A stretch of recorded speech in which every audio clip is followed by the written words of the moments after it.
I hope by undertaking research focusing in sustainable development, we will be able to create change as part of a continuous improvement process. Recognize the work of healthcare and life science scientists and organizations who contribute to innovative healthcare solutions. I hope participants will continue their efforts in showcasing their hard work, find a product, and meet potential partners.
We are growing too fast. We walk fast. We eat fast. Though we have 24 hours in a day, somehow we share the same feelings. Time is passing so fast. We don't have enough time for ourselves until busy is the new norm in our life. But if you can turn back the clock, what good shall you do today? Let's put life back. We need the past to enlighten the present and the future. We need education. Through education, it reconnects you with the purpose of life. Reconnect with family and people.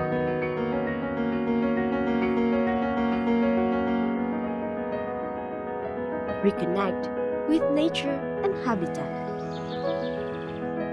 Reconnect with unity and harmony. Reconnect with spirituality and peace. اقرأ باسم ربك الذي خلق. Reconnect with good health and well-being.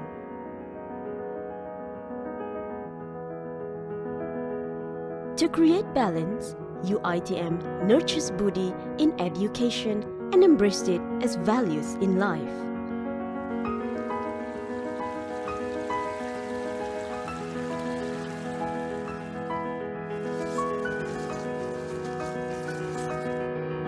A concept of social relationships.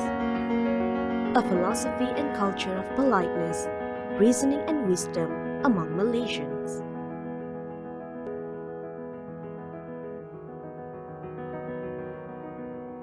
UITM upholds Buddhi for sustainable community.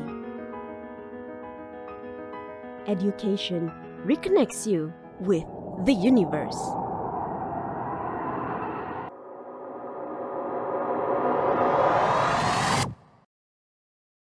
Reconnect your world with UITM.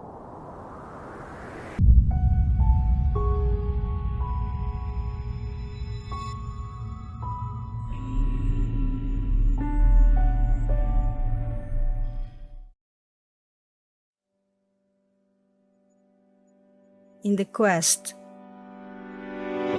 the search for knowledge and insights, diving deep for ideas to gain prominence, be they the scientists, teachers, accountants, entrepreneurs, engineers,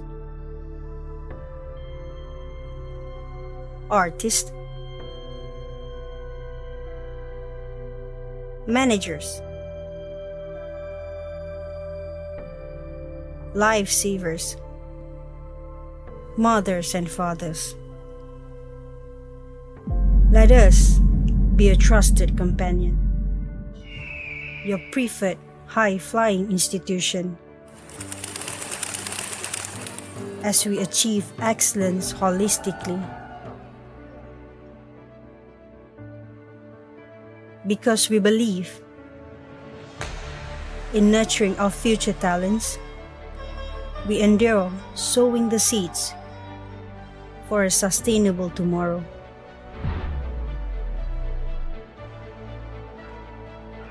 We harness your capabilities.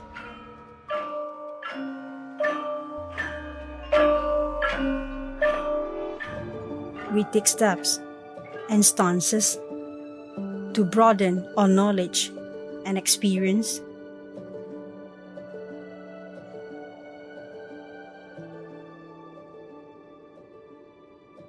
We want to be the champion to uphold mankind's universal values, to encourage a deeper understanding of sustainability. We dare to be different. We instill values. We cherish the diversity, where science and arts complement each other. We go boldly.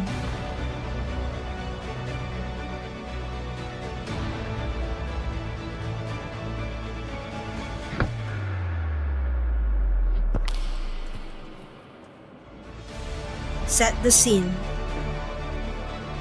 Steal the show. Think out of the box. And set our sights. Walk far and wide. We dedicate ourselves to all our passion, to nurture the courage in all of us. We lead.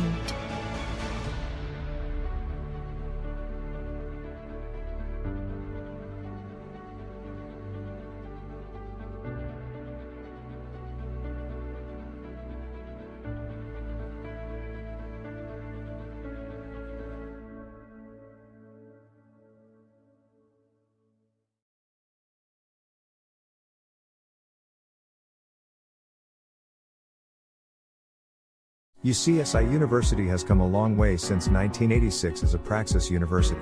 Today, UCSI is ranked at the top 300 university in the world, rising steadily every year, reaching the rank of 284 in the year 2023.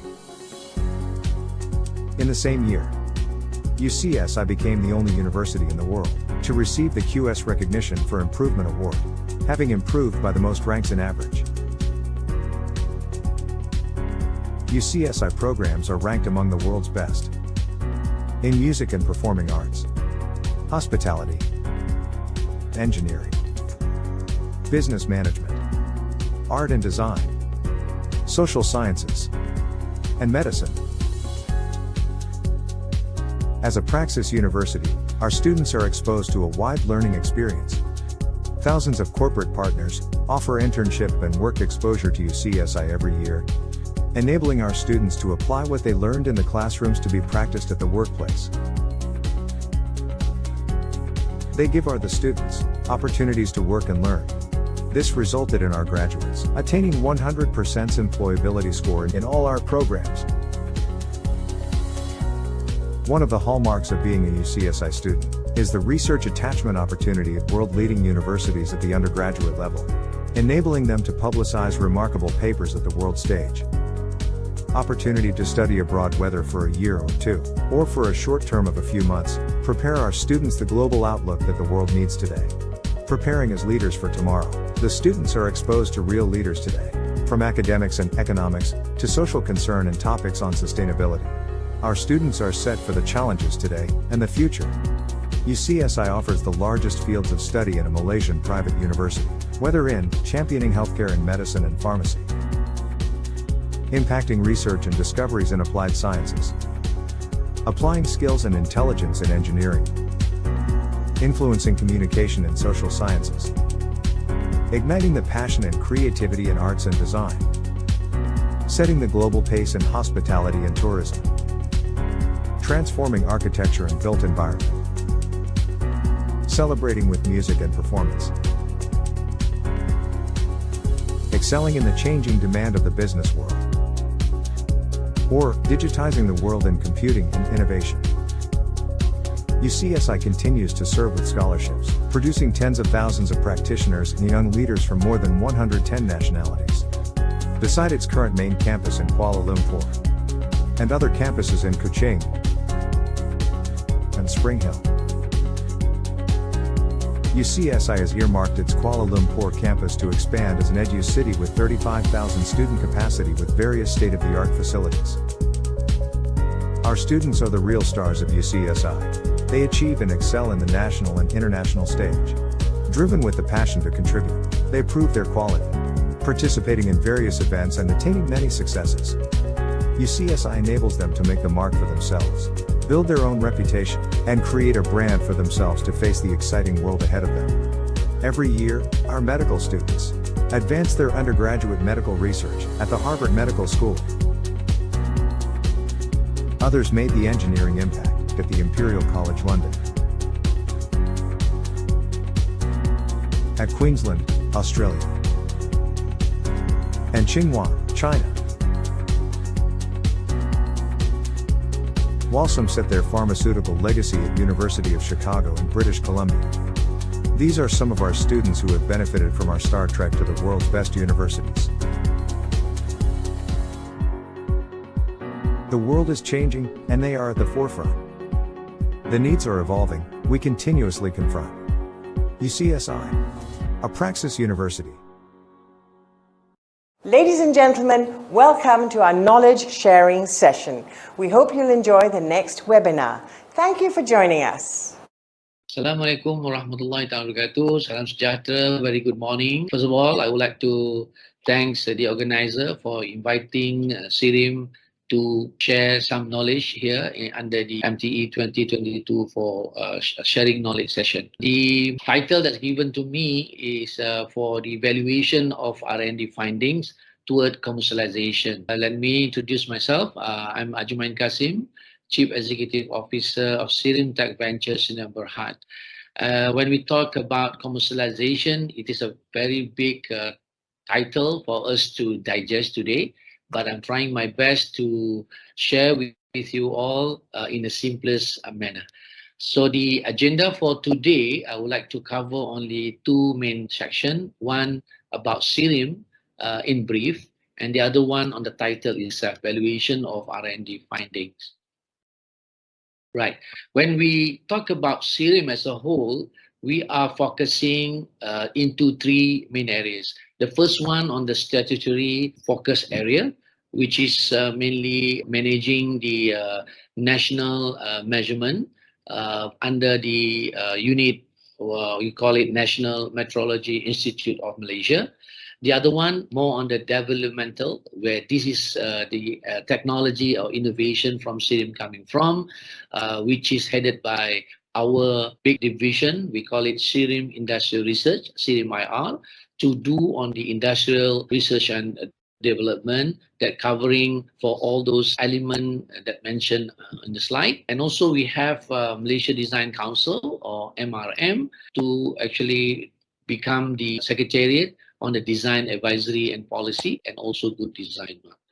The most important thing other than developmental and also statutory part, we also focusing on the commercial element or commercial perspective that consists of several subsidiaries under SIRIM Berhad. So we have the first one, SIRIM QAS, that focusing on the conformity assessment or certified bodies in Malaysia. And also we have SIRIM SDS that focusing on the standard development agency as well as on the industry standard, training and consultancy. And we also have our subsidiary on the calibration of physical measurement that we call SST. And we have the special vehicle for Bumiputra tool and die mold industry under the purview of NPT, National Precision Tooling. And today I'm representing Sirim Tech Venture, also known as STV, that focusing on the technology transfer and commercialization. And last but not least, we have packaging and security design. We call it PSDC, that focusing on the aspects of the security level as well as different kind of packaging design. So just to go a little bit further on introducing Sirim Tech Venture itself, STV is a wholly owned subsidiary of Sirim Berhad, focusing on business commercialization and anticipated to accelerate the commercialization of research and innovation into the marketplace. So this is where we are mainly doing on how to bring up any R&D finding or output or outcome from the development from Sirim itself into the marketplace. And it is a very challenging journey, of course. So we are putting up tagline as accelerating business commercialization as a big way of putting it all together, innovation or technology into the marketplace. So that's why we put it as a technology as key differentiator. And just to know a little bit about STV, our mission purely to commercialize innovative technology solution for sustainable business. And our mission, our vision is to be the prominent business commercialization vehicle of technology-based innovation. And our value proposition to our customer, we are giving value adding and delivering technology-based innovation to the marketplace. So this is again a mouthful statement that is not, I would say, easy to play with, but this is something that we wanted to do to sort of materialize the idea into real market. And part of those things that our role also becomes special vehicle to accelerate technology innovation into commercialization, facilitate technology and knowledge transfer to generate economic and social benefit, and also establish collaboration with partners. So part of the title that I wanted to share today is basically to share some knowledge how commercialization has been done in the perspective of R&D. So in terms of STV services, we categorize into two. One is commercialization services, the other one on the advisory and consultancy. So looking at the commercialization services, we are mainly focusing on technology assessment. It's the hardest part of it because we have to assess the technology based on several factors, several, I would say, rationale on how we want to put up good assessment on the technology. And also we do have a market feasibility study that come also together. I mean, apart from the normal feasibility study, we also do techno-economy study. And the things that really related today is talking about technology valuation. And all of us basically certified patent valuation analysts. So we can do that valuation on IP, on market and things like that related with the innovation or the technology. And we also do business linkages as well as market validation. So all the items listed here are very important when we talk about commercialization. So apart from that, we also do advisory and consultancy in terms of capacity buildings that include what we call commercialization workshop that mainly to share our experiences, our journey, putting up the innovation into the marketplace. So it is not a classroom type of workshop. It's more like hand-holding concept or driven kind of workshop that we do look into the real project or the real technology for us to assist towards commercialization. And we also have what we call innovation workshop more towards the details of it, the value engineering, the way we look on the innovation, how we want to put up into a market when we have some product. That also includes some sort of developing sort of business model per se. Yeah? The other one, we also do conduct training on CIRIM 34 2020. What is it? It is basically industry standard that developed in 2020 to guide everybody or any organization who wanted to go for technology commercialization. So it's some sort of a guideline so that you can follow through that guideline to have a better chances of success in commercialization. All right, and the most important thing also, when you have the product and you wanted to go into the market, what we call is a business model canvas workshop. This is purely like 2 days kind of session where we guide those customers that building up the business model together with the value proposition of the new setup for that to do the business in terms of technology-based businesses. And we also have like technology management coaching and also advisory, as well as the consultancy on the technology transfer itself. So the other thing that I wanted to share is actually we have our collaborative platform that I don't want to go into detail, but looking at one element that we're talking about today is a technology valuation. So this will cover on the what does it mean by this ecosystem, the following video, which is a very short video. I hope you can bear with me for a while before I continue with the next session. Thank you. Tech ecosystem is an integrated and innovative platform that encapsulating for, connect, collaborate, and co-create towards accelerating business commercialization. Tech ecosystem adapts technology readiness level (TRL) as a methodology of verifying technology maturity along the technology development value chain. TRL 1 to TRL 3 is normally known as knowledge development phase. TRL 4 to TRL 7 is normally known as technology development phase. TRL 8 to TRL 9 is normally known as business development phase. Sources of technology may come from universities, research institutions, industries, and others will be screened for TRL status prior to be considered as technology docket. Technology that passes TRL 5 will go through the process of commercialization with activities such as technology assessment, market validation, business linkages, technology valuation, and identification of suitable commercialization pathways. In doing so, STV will conduct industry needs and offers, capacity building, technology transfer, and funding advisory in ensuring success of commercialization. We would like to connect, collaborate, and co-create with our partners to create economic benefits for your businesses and the country at large. Let's be our partners. All right, ladies and gentlemen, thank you for listening to that simple video. The important thing is that the journey for commercialization will take based on the technology readiness level or TRL, and where there is a technology evaluation along that particular path. Yeah. So how STV to be a commercialization partner, I believe that has been mentioned to me, but just slightly to highlight, we have the capabilities and we have the resources and we have that collaborative platform for all our customers to look at, and this is where we wanted to assist. And of course, we have that market access services among our subsidiaries, and also we have a bigger network. Right.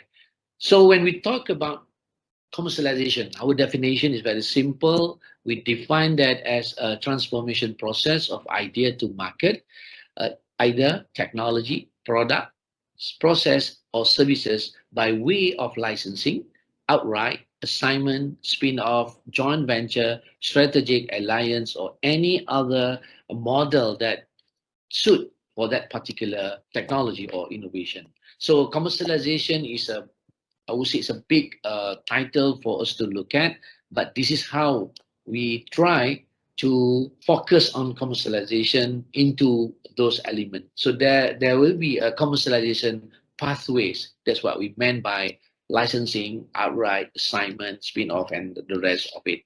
Okay, as an overview of the technology valuation, this is what I can share with you. So the methodology adopted commonly as a cost-based benchmarking, discounted cash flow, DCF or income method. However, it's not limited to if any other method that suit to your needs. Yeah, but this is the most commonly used, and as a guideline is a very much applicable and useful. And secondly, valuation process is determined for commercialization through close negotiation until commercialization pathways are agreed. As I mentioned just now, commercialization consists of many ways of doing that business. So it actually attached to the way we conduct the negotiation with our potential takers, technology takers, or investors. And once it is agreed on details or what we call term sheet, eventually subjected to the willing buyer and willing seller agreement. So no matter how good you do the valuation, but the detrimental point of deciding whether you go ahead with that kind of engagement or agreement is basically depending on the agreement by both parties, buyer as well as seller. So this is again, negotiation is very much important, and it always take longer time than expected. Okay, and technology valuation is needed primarily for venture capital investment, return of investment ROI, of course, and liability insurance because we involve in the transferring or licensing of the technology to other party to produce a product or services to the end user. And at the end of the day, of course, to the inventor itself, it will be the wealth distribution because they wanted to know how much that I will get by having this type of engagement or agreement towards this commercialization. Right. So when we look at the methodology, as I mentioned just now, there are three, the most popular one. The first one is a cost-based valuation where we consider all the costs expended developing that technology is actually put into account and put it as a value. But again, cost base is not so I would say popular because it's purely depending on the cost involved. It's not really the value because two things are different here. One is a cost, one is a value. Value to the eye of the investor, to the eye of the technology takers. So we have to do that kind of balancing. If you look at the cost base, yeah, we'll share it a little bit here later.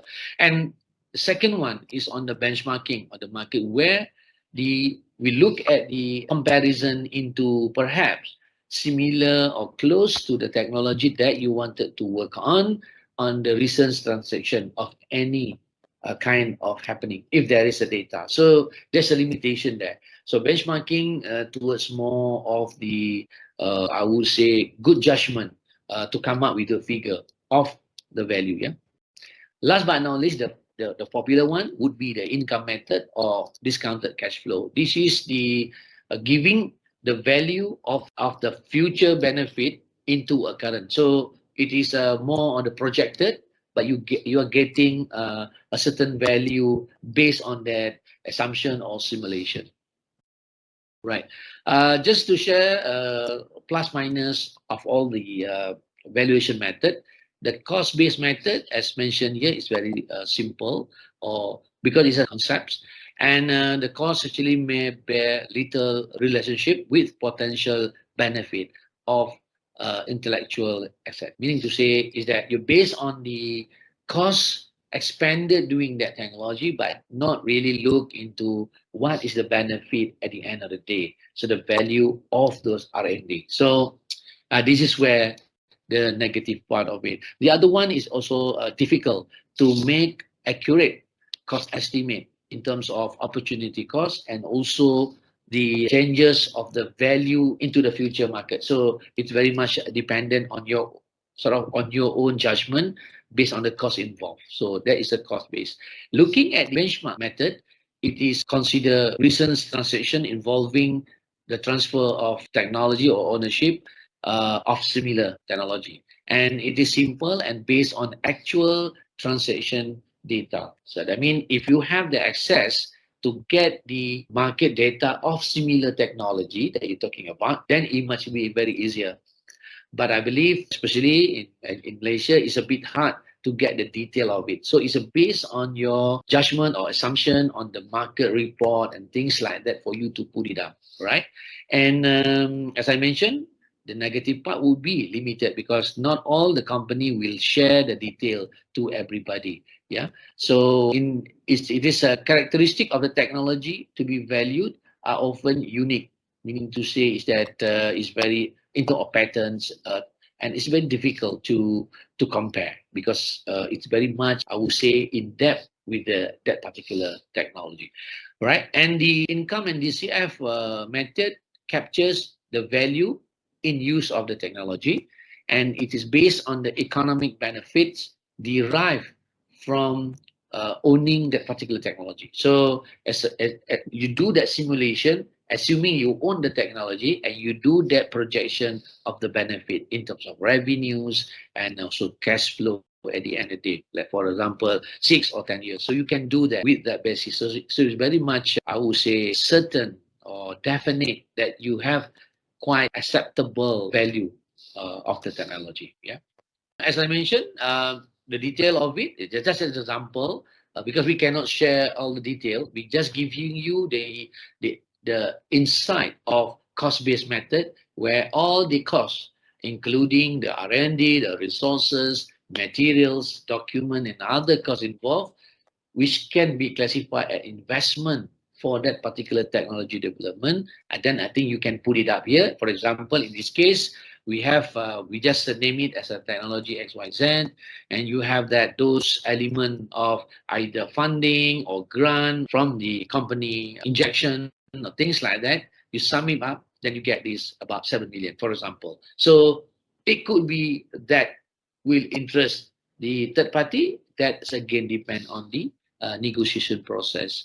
And we go into the benchmarking. This is, as I mentioned, benchmarking process with similar or close to the intended business transaction, in which focusing on best practice perspective to get the insight in order for effective and systematic commercialization adaptation process. So you're looking into perhaps the comparable with other countries' technology with similar kind of field. For example, here, just name it as ABC, a company, and they are involved in the composite technology. And what do they have? They have several IP, for example, patent, trade secret, know-how, and the licensing. They're talking about licensing here. They maybe put up exclusive distributor in Malaysia, and the investment that they put it up to you, for example, about 100 over million. And this is your simulation of revenues. For example, in this case, you have to distribute about 50,000 units, and the cost per unit is about 180 ringgit Malaysia, and you actually come out with about 9 million per month. This is a kind of revenue talking about, and the licensing could be 5 years, 10 years, 15 years, depending on that offer or what we call term sheet normally. And from here, you can actually simply put 10 to 50% as a benchmark rate for you to do that valuation. So here we are talking about perhaps 10 million. It could be 15 million. So it's depending on how you judge that particular technology based on the merits, based on the potential outcome or result of having that technology. Right. When you go to the cash flow, you have to understand what is the unit cost. It's just to show you when you break down all the costs involved in developing those particular product. For this example, we are giving you that breakdown, and you are having that monthly output for that particular product. For example, here 4,800 unit at 112 ringgit per unit. So you get that amount about 541,635 revenue monthly. So this will adding up when you just time by 12 time number of years, and you get that as your figure to start with. Right. And this is again just to give that example. Of course, when you do this, it's very much intensive work, or where I said it's very detailed. You need accountant to help you. And just for the sake of the discussion or the sharing, we have to use the formula of present value, PV, equal to the future value over 1 plus K to the power of number of years in terms of the agreement. For this example, we put it up as a 6 years, and K actually you can get from the references that what we call risk-adjusted hurdle rate, and this is basically depending on the risk itself of having the technology, doing the business, whether it is low, whether it is intermediate, or moderate, or very high risk. So they have sort of the guideline for you to look at in terms of the key value, RHAR. So having that, put it up, you put all the detail here. This is actually a simple template for the cash flow, looking at it as an example. So we have that projected revenue for the number of years, and you have that the detail of the cost, and then you actually come up with your cash flow of every year. And we're putting up the K value in this example as 25%, and you sum up all these DCF for the whole 6 years. If you have 10 years, then you have to sum up for the 10 years. And for example, in this case, it's about $405,000. This is basically in US dollar. Yeah. So this is for example, right? So then you look at into how you want to determine. The question is that how you want to determine the value. So when you have that, the present value of your the technology, yeah, you put the scenario. The scenario based on your judgment. If you look at the risk is a low risk, and you look at the reference, sort of reference guide or table, you can put between certain range. So in this case, we put up 27%, and the other one, we actually simulate or anticipate to be the moderate risk, and we put it up the discount rate as 30%. So you put two scenarios. Out of that, you're talking about 10% of it. So you have that 2.7 million and 2.2 million. And of course, the royalty as well. So all this depending on the standard practice of royalty value, can actually look at it up. In fact, sometimes you have to subscribe into a database that available around the world in order to do that. Yeah, but this is just for illustration purposes. So based on this one, you can put the value into the high and the low level. So when you deal with your potential takers, you have this value in your mind. So the negotiation will take it up. But again, I would like to stress that the final value will still depend on the willing buyer, willing seller. So that's the beauty of this process. Yeah, right. I think to conclude, very simple. Technology valuation is a dynamic process in which all methodologies being considered based on the nature of the technology as well as the future market standing. So it's not straightforward, but this is the thing that you have to do it. You have to come up with that supporting document for you to decide whether it is low, medium, or high risk, and you have to put up certain instinct or certain judgment for you to put it up certain rate in terms of the discounted rate and things like that. The final agreement, as I said, still up to the willing buyer, willing seller. Sometimes you have a good value, but the buyer is not interested, and this is where the negotiation of high and low ranges very much useful for you to come up with the agreement. And of course, it is a daunting process. However, it's critical in determining future value for it to be fetched by interested parties. The investors are keen to know its return of investment, its impact to the business sustainability, and things like that. Because we are talking about technology-based businesses, not retail normal businesses. That is the challenge. Somehow or other, whether we like it or not, we have to do this process. So at the end of the day, whether we are on the losing side or the winning side, depending how good we do the valuation. And this process is carried out in the context of, as I mentioned, close negotiation. Why I said close negotiation? Because it will take times for you to get that agreement from the other party. And the other party is also taking time to understand the technology and also the impact to the market segments or market share if they are owning that particular technology. And of course, it's also required or needed for venture capital in the business. because how much they put in, they will expect as soon as possible to get the return. And it is also showing as a high appreciation to the inventor through wealth distribution. So this is a long-term gain for the inventor. And having said all that, STV per se, we have that collaborative platform, what we call just now on the video as well, Technology, Enterprise and Commercialization Hub, or in short, we call it Tech Ecosystem, that we do experience of doing that. And it is also due to the recognition that we are certified patent evaluation analyst. So we can do it for you if you are interested. As I said, to end my presentation, come to us, talk to us. We can be your commercialization partner. So with that, I believe it's the end of my presentation. Perhaps this is what I meant. There is a table of references for you to look at in terms of low risk. In this case, we put moderate risk and what is the risk. So at least you get some understanding of what they talk about. And this is just to show you, you can get it as this one is just a sample.